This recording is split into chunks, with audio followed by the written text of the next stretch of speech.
Price God. இன்றைய தியானம் யோவான் 10:24 முதல் 30 வரை. அப்பொழுது யூதர்கள் அவரை சூழ்ந்து கொண்டு, எதுவரைக்கும் எங்கள் ஆத்துமாவுக்கு சந்தேகம் உண்டாக்குகிறீர்? நீர் கிறிஸ்துவானால் எங்களுக்கு தெளிவை சொல்லும் என்றார்கள். இயேசு அவர்களுக்கு பிரதி உத்தரமாக, அதை உங்களுக்கு சொன்னேன், நீங்கள் விசுவாசிக்கவில்லை.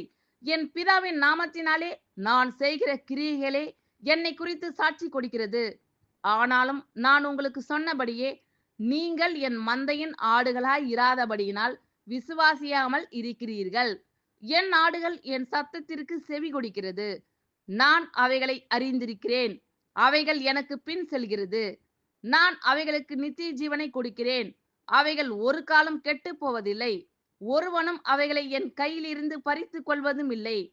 அவைகளை எனக்கு தந்த என் பிதா எல்லாரிலும் பெரியவராய் இருக்கிறார். அவைகளை என் பிதாவின் கையிலிருந்து பறித்துக் கொள்ள ஒருவனாலும் கூடாது. நானும் பிதாவும் ஒன்றாய் இருக்கிறோம் என்றார். ஆமென். Thank you Lord.